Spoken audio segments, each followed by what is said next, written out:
apresentação para fazer perguntas, se quiser deixar para o fim também, é super tranquilo, tá? Beleza. Então tá, então a gente vai falar hoje sobre a desigualdade social brasileira. É um tema chato, mas muito importante para esse momento. E principalmente a gente vai falar desse período agora durante a pandemia e agora que a gente está meio que retornando às atividades com a vacinação. Então vamos lá.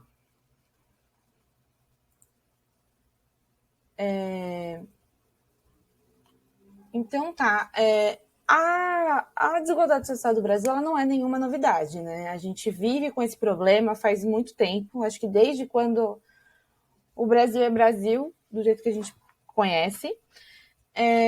Só que o problema do Brasil é que ele sempre esteve no ranking de uma forma negativa, né, no ranking mundial dos países, como um dos que tem a maior desigualdade social. Né? Aqui em 2018, por exemplo, segundo a pesquisa da PNUD, que é uma pesquisa feita mundialmente, né, o Brasil, em 2018, era o país que estava em segundo lugar com relação à concentração de renda. E como é que é feita essa pesquisa? Né? Eles pegam 1% da população que é a mais rica, né? Então 1% dos mais ricos de cada país, e veem quanto que esse 1% da população concentra da renda que é produzida no país inteiro. Então, em 2018, esse 1% dos mais ricos do Brasil, eles tinham juntos uma renda equivalente a 29% do que era de riqueza do Brasil. Então, é como se a gente tivesse, se no Brasil a gente tivesse, por exemplo, 1.000 pessoas morando, 1.000 habitantes, né? A gente teria só 10 habitantes teriam em posse de dinheiro, dessa riqueza, R$ 2.830, caso a gente tivesse uma riqueza de 10 mil, por exemplo, né? Para colocar aqui. Então, os outros 990 habitantes, né? Eu falei errado, se a gente tivesse 1.000 habitantes, na verdade, né? E 10 mil de renda produzida. Então, esses outros 990 viveriam com um restante de R$ 7.170. Então, para a gente ter uma noção, a gente produz milhões, sei lá, trilhões, bilhões de PIB, enfim, de riqueza no Brasil. Quanto que isso vai para quase 99% da população e quanto fica concentrado nesse 1%? Isso em 2018, tá?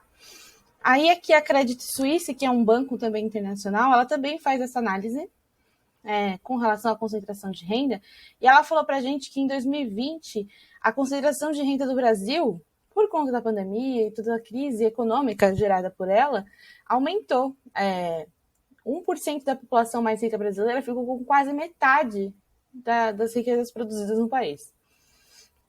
Outro índice... então... Outro índice também que ajuda a gente a entender como a gente está é o índice Gini. Eu não sei se você já ouviu falar, mas é um índice que a gente tinha antes uma avaliação que era a renda per capita, né? Só que a renda per capita, ela era uma média, como se todo mundo do Brasil recebesse a mesma coisa. Então não daria para a gente ter certeza com relação à desigualdade social, não era um bom índice para a gente saber como é que estava a desigualdade social no Brasil, saber PIB per capita.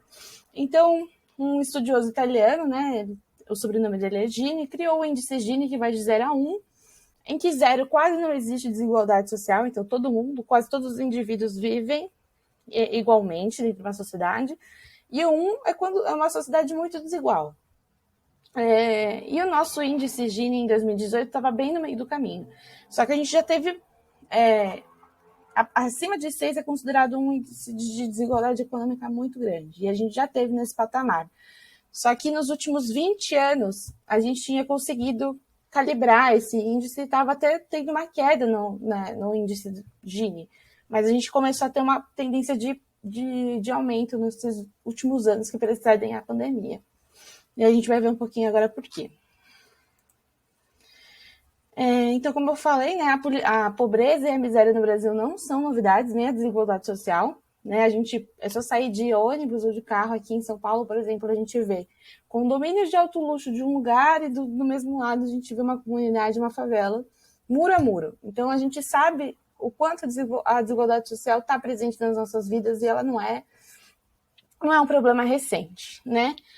Mas, então, como eu comentei, nos últimos 20 anos, mais ou menos um pouco mais de 20 anos, na verdade, desde a década de 90, alguns projetos políticos, né, de alguns governos que começaram dos anos 90 em frente, eles trouxeram a implementação de alguns projetos, algumas políticas públicas que visavam diminuir essa desigualdade econômica, né, social.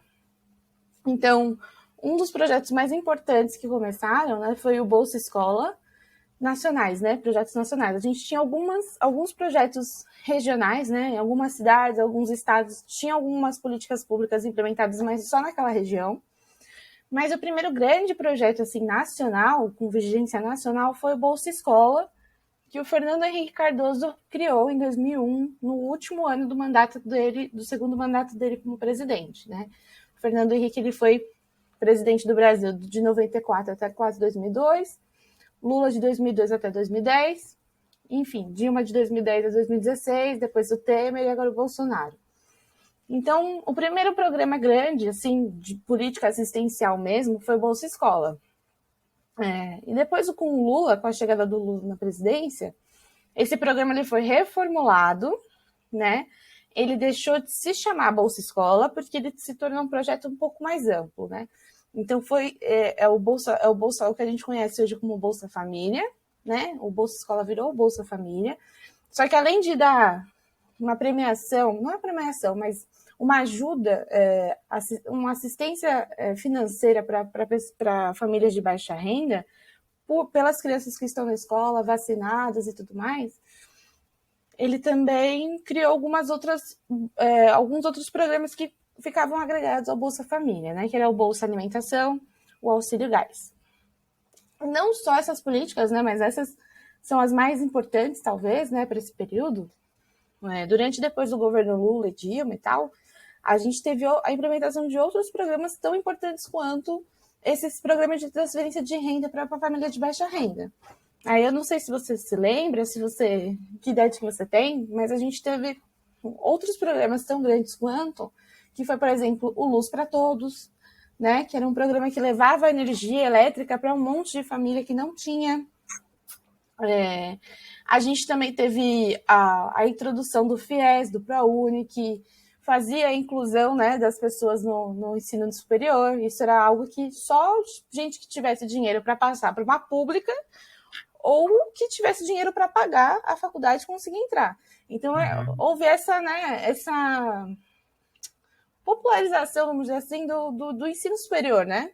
Tanto para facilitar a entrada na universidade pública, né, com o SISU, com o Enem e tudo mais, quanto para também ajudar quem não conseguisse passar nas públicas a estudar numa particular.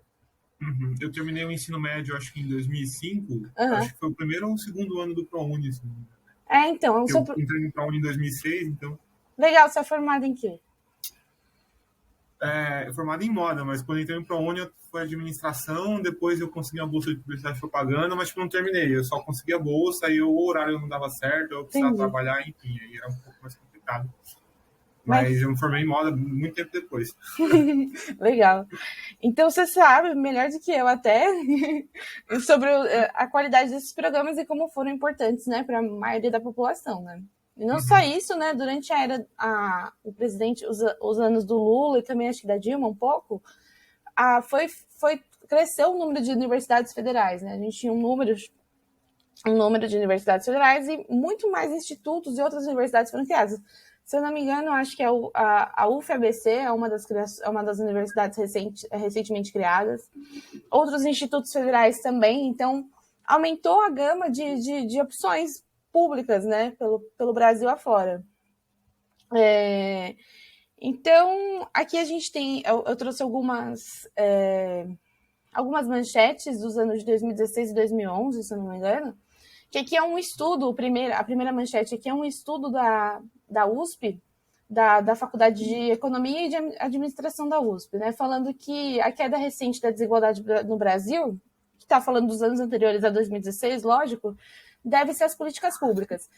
Então, eles fizeram um estudo para entender se era uma questão da economia do Brasil estar avançando, porque também tinha um crescimento econômico do Brasil vinha de um crescimento econômico grande desde a implementação do Plano Real, né, que foi a estabilização da nossa moeda, da inflação e tudo mais, ou se foi algo relacionado à questão da implementação dessas políticas públicas, né?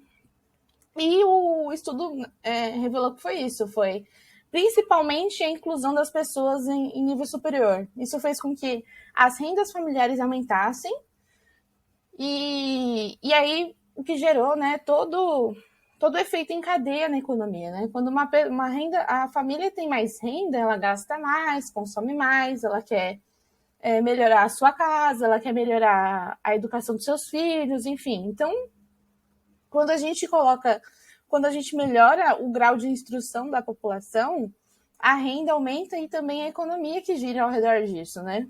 Então, foi o que concluiu o estudo da USP. Eu tenho os links de tudo que eu estou mostrando aqui. Depois, lá no fim da apresentação, tem uma parte só de referências bibliográficas. Então, se depois quiser consultar direitinho, o estudo está lá também. E aqui outra uma matéria da BBC, em 2011, falando que também a gente tinha atingido o menor nível de desigualdade social que o Brasil já teve naqueles anos. Então, isso tudo se deve, sim, à implementação das políticas públicas, dessas políticas assistencialistas. Só que elas também não são suficientes para a gente dizer, poxa, acabou a desigualdade no Brasil. Não tem mais desigualdade no Brasil. Então, também é uma explicação pela interrupção de boa parte desses programas, né? A desigualdade ter voltado. Mas também porque ela não foi suficiente, né? A gente ainda tem algumas outras discussões para diminuir a desigualdade, que eu vou falar um pouco mais à frente, mas apesar de elas terem sido positivas nos anos 10, né, de 2010 a seguir, a gente não conseguiu combater esse problema ainda. Um dos outros reflexos, né, desses programas todos foi que o Brasil, em 2014, saiu do mapa da fome. Então, o mapa da fome era mais ou menos uma pesquisa feita mundialmente pela ONU para avaliar o grau de insegurança alimentar da população, né? A quantidade de pessoas que estavam subalimentadas, enfim. E aqui, os países com cores mais quentes, tá vendo? Uhum. São os países que a boa parte da população, aqui eu não consigo enxergar o gráfico, mas eu sei que o último aqui é menos de 5%. Então, aqui a gente tem graus mais elevados da parte da população desses países que estão com fome, né? E aqui em Brasil, 2012, estava num índice bom, mas ainda não estava como os países de primeiro mundo ou outros países com um grau de desenvolvimento maior que o nosso naquele momento. Já em 2014, que foi o último ano que o mapa da parametrização como o mapa da fome que a gente conhecia, né? A partir de 2015 mudou a forma como eles mediam a fome no mundo, mas de qualquer forma, em 2014 a gente saiu do mapa da fome, ou seja, menos de 5% da nossa população estava passando fome, né? Ainda é um número alto se a gente for considerar que nós temos 200 milhões de habitantes, né? Segundo o último censo de 2010, mas é um índice extremamente baixo e a gente nunca esteve, né, presente nesse índice, né?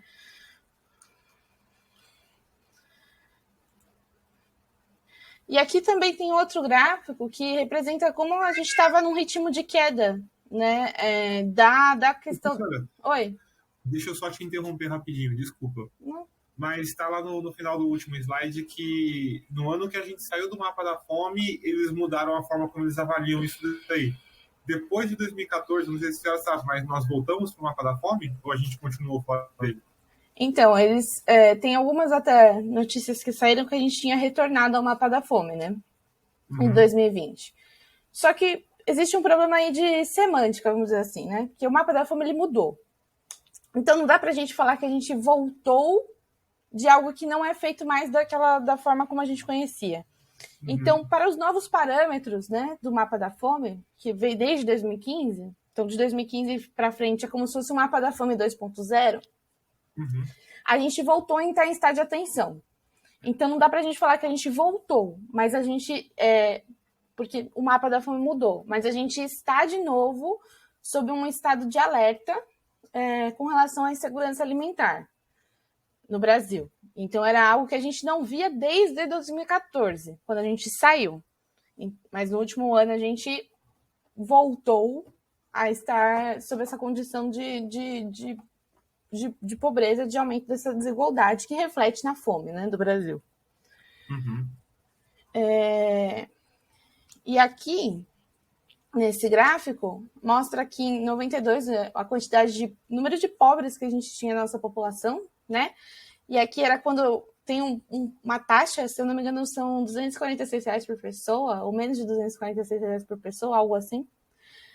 Então, a gente tinha 34% da nossa população em 92 de pessoas pobres, né? Extremamente pobres, que viviam com menos desse valor por mês, por pessoa.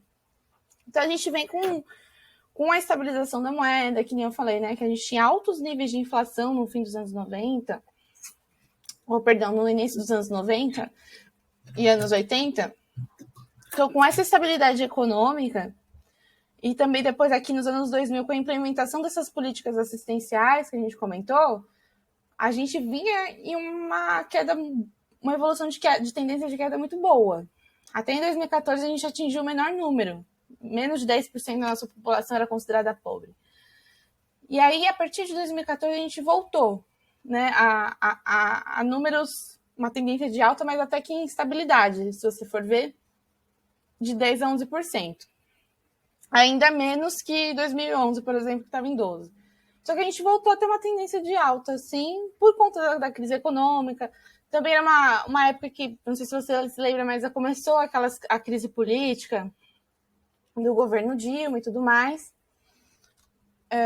Então a gente começou a ter uma crise aqui, uma volta, um ritmo não tão acelerado, mas um crescimento dessa taxa até 2017. Aqui está a parte que você perguntou. Ó, então, aqui no novo mapa da fome, na verdade, novo mapa da fome não, mas aqui é uma pesquisa do Instituto Pessan, da Rede Pensan, que também analisa outros países, não só o Brasil. Então, ele analisou todo mundo. E aí, aqui, quando a FGV foi traduzir esses dados, se eu não me engano, ela avaliou que a gente está numa condição muito parecida com o que era em 2004. Só que o problema é que a gente vem de uma tendência de alta, de evolução desse número. Não há uma tendência de diminuir a pobreza nem a fome no Brasil. Isso a gente sabe por conta das políticas que estão sendo desenvolvidas e tal, as medidas que estão sendo criadas pelo governo, ou seja, nenhuma. Então, a gente está numa tendência de evolução desse quadro, uma evolução negativa desse quadro. Então, para você ter uma ideia, 9% da população em 2020 estava em um grau moderado a grave de insegurança alimentar. Então, para resumir, né? A insegurança alimentar são 3 níveis. Tem a leve, a moderada e a aguda ou grave, né? Então, na leve, as pessoas elas estão com restrição de alguns alimentos em casa. Então, por exemplo, como a carne está cara e o meu salário não aumenta, eu vou substituir a carne por frango ou por ovo, mas não vou deixar de ter alguma proteína no meu prato. Por exemplo, essa seria a insegurança alimentar leve, que você tem alguma restrição de alguns alimentos. Então, o corte é a redução de custos para a alimentação. Na insegurança alimentar moderada, eu já começo a passar fome em algumas situações do meu dia. Então, eu tenho uma redução mesmo da minha alimentação. Deixo de fazer alguma refeição, 2 refeições, passo a só ter janta, por exemplo. E aí, na forma mais aguda, as pessoas passam mais de 24 horas sem comer, né? Então, é fome mesmo. Então, a gente tinha em 2020, eu acredito que esse índice, inclusive, deve ter aumentado, 9% da população num estágio de insegurança alimentar moderada ou grave, né? E isso corresponde aqui, ó, a 19,1 milhões, já estão segurando aqui o número de pessoas, acho que tinham mais 6 milhões. Deve ter cortado aqui no texto, mas eu vou trazer esses dados direitinho na apresentação final que eu disponibilizo para vocês. E, cara, isso é muita coisa. Na verdade, 116 milhões de brasileiros já estavam com algum tipo de restrição alimentar. Dentro desse grupo tinha já quem estava com uma insegurança grave. Então, isso é metade da população, basicamente, né? Dá para a gente falar que 50%, um pouco mais de 50% dos brasileiros estão passando dificuldade para se alimentar em algum nível, né? Uhum. E esses dados, eles só estavam assim tão altos, né, nesses últimos anos, só em 2004. Então, se você for ver aqui em 2004, duas regiões do Brasil quase inteiras, né? Não, duas regiões inteiras, né? Que é o Norte e o Nordeste, estava bem escuro aqui. Só que o Centro-Sul, o Centro-Oeste e o Sudeste estavam numa região mais clarinha. Agora, em 2020, Norte e Nordeste estão bem escuros, né, no mapa, só que todas as outras 3 regiões estão no estado intermediário. Então, isso aqui é o que nos assusta, né? A gente está já, na verdade, num estado um pouco pior do que em 2004. E a tendência aqui não é de melhora. Então, essa é a preocupação que a gente tem. Então, aqui também tem algumas manchetes que eu separei que demonstram, né, como a gente está nesse momento mesmo de crise. Eu não sei se você lembra, mas eu, por exemplo, não lembro de encontrar no mercado, durante a minha infância, adolescência, venda de ossos, venda de carcaça de bicho, de peixe, para comer. Venda de assim, pé de galinha, essas coisas sempre teve, né? Para fazer sopa e tal, mas no preço que está, o quilo do pé da galinha está R$10, por exemplo, eu nunca tinha visto, eu nunca tinha presenciado. Não só isso, né? A gente também tem o gás, que está a mais de R$100. Isso eu nunca tinha visto, mais de R$100 o gás. Eu comprei gás esses dias. Pois é uma facada no coração isso aqui. Na verdade, não só o aumento do gás, mas o aumento da busca por fogão a lenha, por exemplo, sabe? O aumento de gente procurando saber como faz forno a lenha em casa. E o uso da lenha dentro de casa também. Então, são coisas que eu não lembro de presenciar isso durante toda a minha vida. Então, a gente sente que está crescendo muito o custo de vida para o brasileiro. E isso impacta muito mais o brasileiro pobre, né? Da classe média para baixo, né? Das classes C e D e E são as que mais sentem o peso da inflação dos alimentos, né? Dos produtos no geral. Aí aqui esse primeiro gráfico é uma continuação daquele gráfico que eu tinha te mostrado no outro slide, sabe? Da porcentagem das pessoas pobres no Brasil. Né? Aí aqui dá até para melhorar, a gente ver melhor, ó. Ele estava trazendo 2011 até 2021, janeiro, né? Então, para você ver o que a gente estava falando, né? Como eu estava numa escala de ascensão, e o salto de um ponto percentual, quase 2 pontos percentuais entre 2019 e 2021. Então, um salto bastante significante. E isso aqui são todos os meses da pandemia, né? 2020 até agora é um reflexo ainda da pandemia, infelizmente, que a gente está vendo. Mas também a gente sabe que existe... E olha aqui o que é interessante, os meses em que o auxílio emergencial foi depositado, a gente teve até um controle dessa porcentagem, né? Como a gente agora já não está mais oferecendo auxílio, olha o disparo que deu no número, né? Se a gente tem uma taxa também aqui ao lado tem outra informação importante, que é com relação à taxa de desemprego no país, né?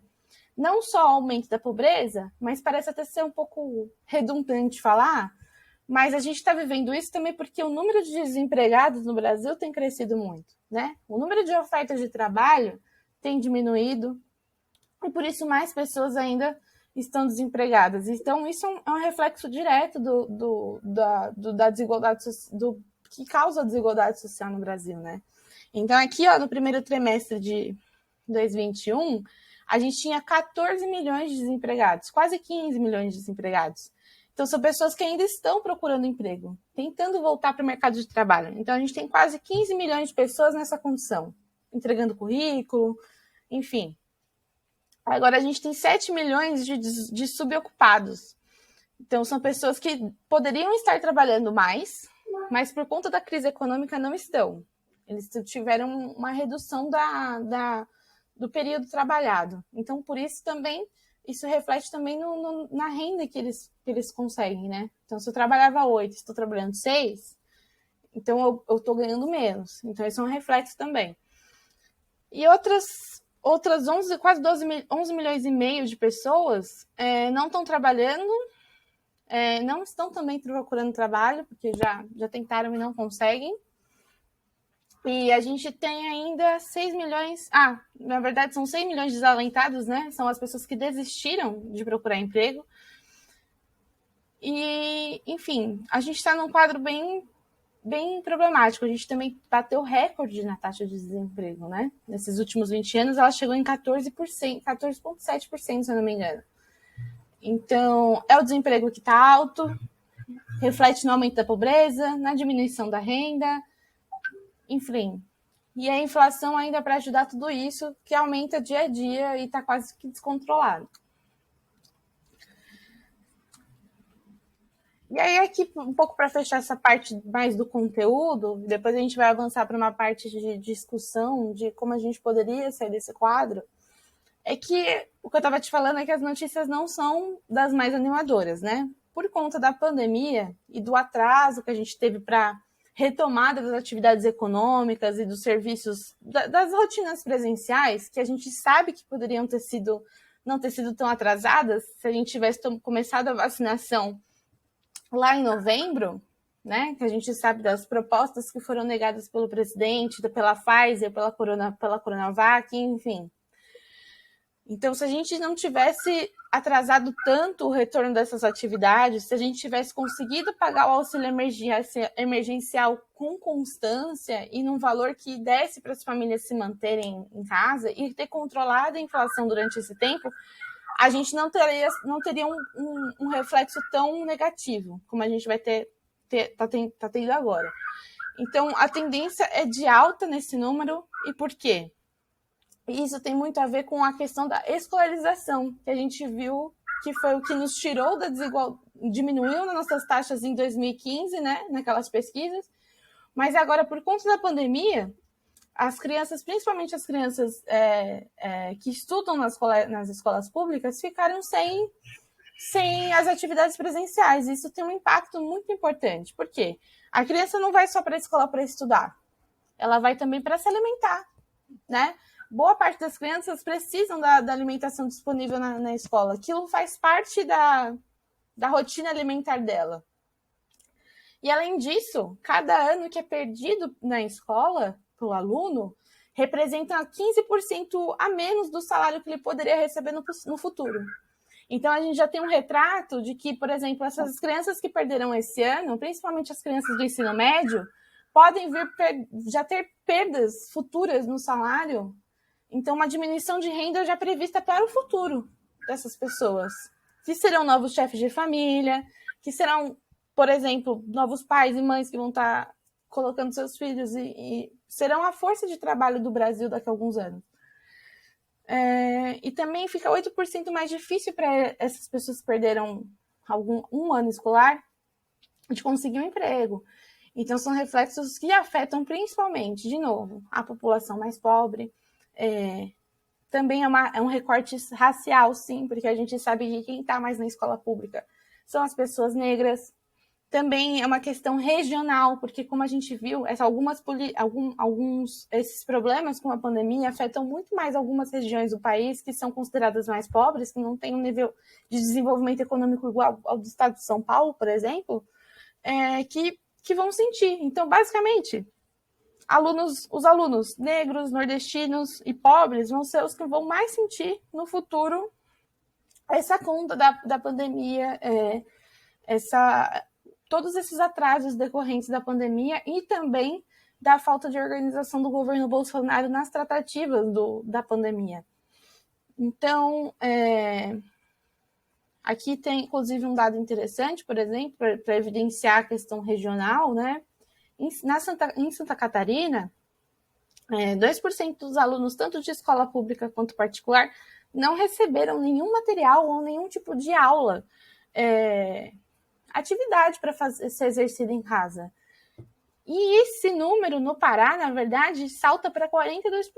Então, 2% Santa Catarina. 42% dos alunos no Pará, no estado do Pará, não receberam.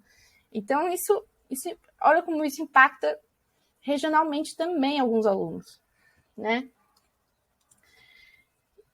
E aí, aqui a gente já vai para as referências bibliográficas, mas antes eu queria fazer alguns comentários também, né, sobre a aula. Eu acho que a gente tem mais alguns minutinhos, uns 20 minutos. E aí eu queria falar que o espírito que a gente está vivendo, da alta da inflação, do desemprego, enfim, é um jogo de empurra, né?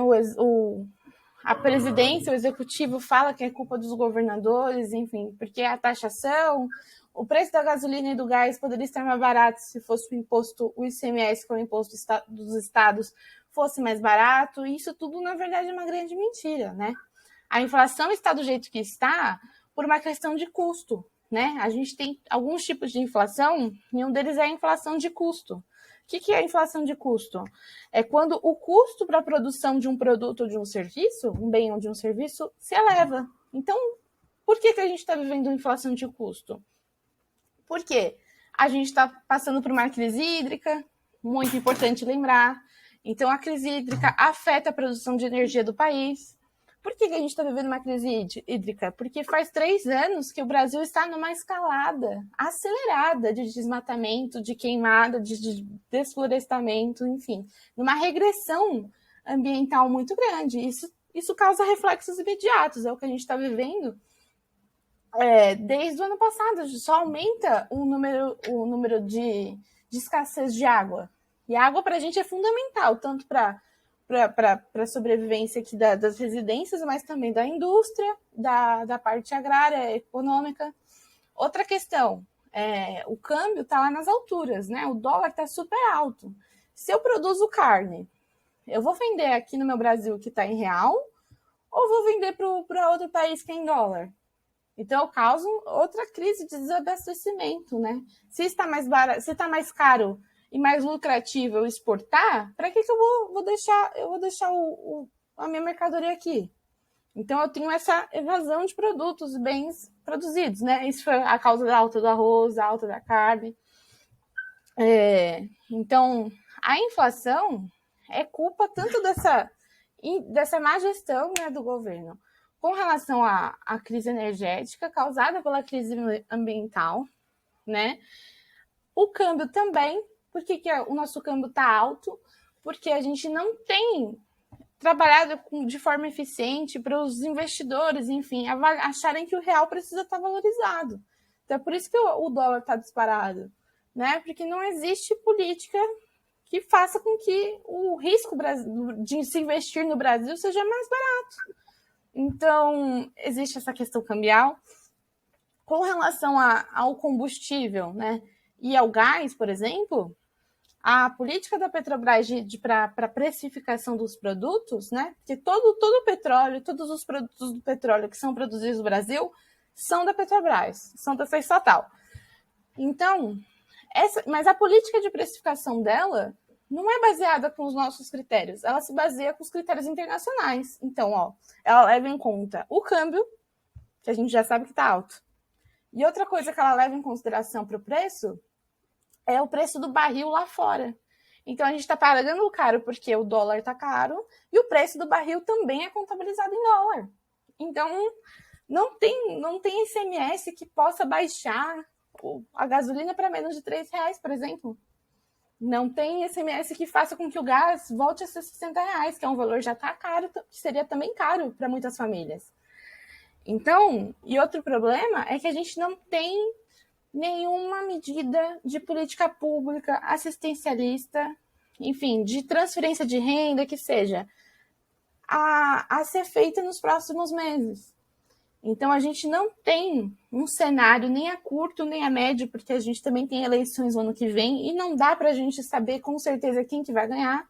Então, a gente não tem um cenário positivo em nenhum aspecto, porque se o governo não está trabalhando para melhorar o cenário, na verdade até culpa os estados e municípios pela taxação, pela tributação dos produtos e fala que é culpa deles que a gente está vivendo preços tão caros no mercado e nos postos de combustível, por exemplo, e do gás.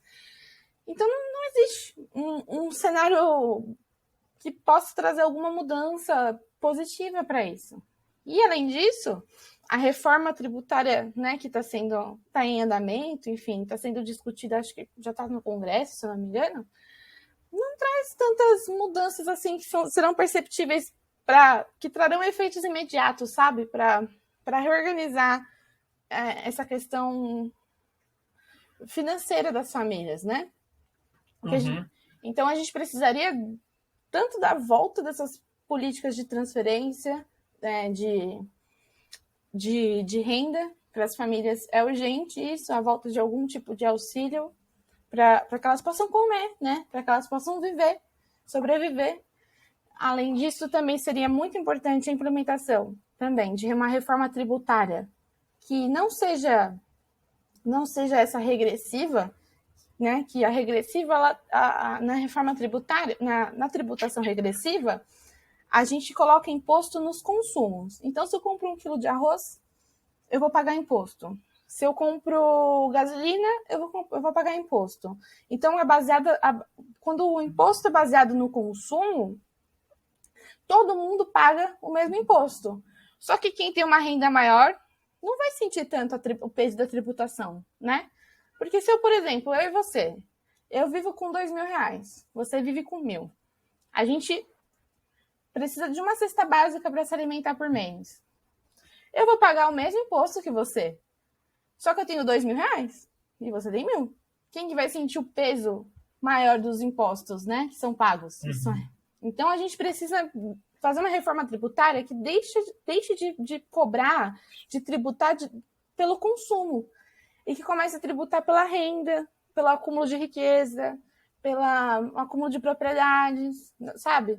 Então, são essas reformas que trariam, tanto a médio, enfim, curto e longo prazo, a volta diminuir a desigualdade, aumentar o emprego, enfim. E era basicamente isso aqui que eu ia discutir com vocês hoje. Aqui a gente já vai para a parte das referências que eu comentei. Então tá, deixa eu ver aqui. Deixa eu parar aqui a gravação.